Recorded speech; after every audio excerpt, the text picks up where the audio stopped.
राधे राधे भक्तों। आज हम मार्गशीर्ष माह के शुक्ल पक्ष की मोक्षदा एकादशी के बारे में जानेंगे। इस दिन भगवान दामोदर की पूजा की जाती है। पूजा में दामोदर को धूप दीप नैवेद्य आदि से पूजा की जाती है। भक्ति पूर्वक भगवान दामोदर का कीर्तन और जागरण करना चाहिए, उनसे प्रार्थना करनी चाहिए। गोविंद मेरी ये प्रार्थना है, भूलूं ना मैं नाम कभी तुम्हारा, निष्काम होके दिन रात गाऊं, गोविंद दामोदर माधवेती, गोविंद दामोदर माधवेती। हे कृष्ण हे यादव हे सखेती।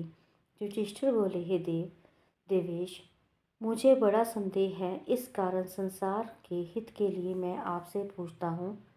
मार्गशीर्ष शुक्ल पक्ष की एकादशी का नाम क्या है, इसकी क्या विधि है, इसकी विधि मुझसे कहिए। श्री कृष्ण भगवान बोले, हे राजन, तुम्हारा प्रश्न बहुत सुंदर है।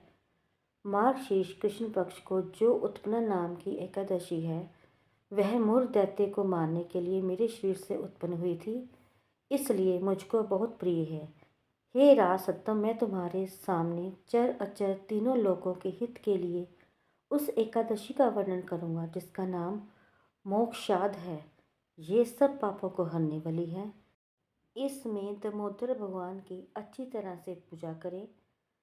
तुलसी की मंजरी और धूप दीप में अच्छी तरह भगवान की आराधना करें। है राजेंद्र, मैं पुराण की कथा कहता हूँ, उसको सुनो। जिसके माता पिता पुत्र अधोगति में हों, वे इस कथा के पुण्य के प्रभाव से निसंदेह स्वर्ग को चले जाते हैं।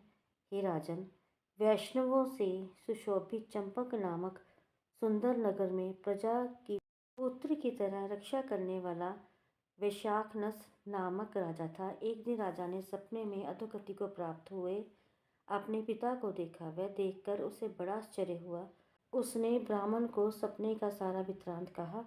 हे ब्राह्मण, मैंने सपने में अपने पिता को नरक में पड़ा हुआ देखा है। पिता ने मुझसे कहा कि हे पुत्र, मैं अधोगति में हूँ, मेरा उद्धार करो। स्त्री पुत्र मुझे अच्छे नहीं लगते। मेरे पूर्वजों को मोक्ष हो जाए, ऐसा दान व्रत तप योग कुछ बतलाइए। जिसका पिता नरक में है, उस बलवान पुत्र के जीवन में क्या लाभ है? उस पुत्र का जन्म वृथा है। ब्राह्मण बोले, हे नृप, जहाँ पर्वत मुनि का आश्रम पास में है, उसके पास आप जाइए। वे भूत भविष्य वर्तमान सबको जानते हैं। वह राजा जिनका वचन सुनकर मुनि के आश्रम में गया, वह ब्राह्मण शांत प्रकृति के ब्राह्मण प्रजा और मुनीश्वर से सुशोभित था। राजा ने वहां जाकर पृथ्वी पर साष्टांग प्रणाम किया। मुनि ने राज्य के सातों अंगों को कुशल पूछी और कहा कि तुम्हारा राज्य निष्कंटक तो है। राजा बोला, हे प्रिय, आपकी कृपा से सब कुछ कुशल है, पर फिर भी कुछ विघ्न उपस्थित हो गया है। ब्राह्मण, मुझे कुछ संदेह है, उसको आप दूर कीजिए। पर्वत मुनि राजा के ये वचन सुनकर नेत्र बंद करके भूत भविष्य को सोचने लगे। फिर राजा से बोले, हे राजेंद्र, आपके पिता के पाप को मैंने समझ लिया है।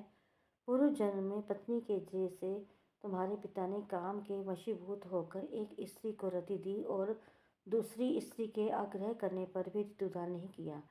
यह कर्म से वह नरक में पड़ा है। राजा बोला, है उस नरक से पिता का उद्धार होगा, वह उपाय मुझसे कहिए। मुनि बोले, मार्गशीर्ष शुक्ल पक्ष में मोक्षदा नाम की एकादशी है, तुम सब लोग उसका व्रत करके उसका पुण्य पिता को दे दो। मुनि के इस वचन को सुनकर राजा अपने घर आ गया।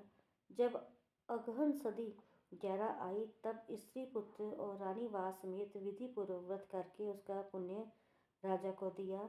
वेखानस का पिता स्वर्ग को गया और आकाश में स्पष्ट शब्दों से बोलता हुआ गया कि हे पुत्र, तू सदा कल्याण हो। ये कहकर वह स्वर्ग को चला गया। है राजन, इस प्रकार जो इस मोक्षदा एकादशी का व्रत करता है, उसके पाप दूर होते हैं।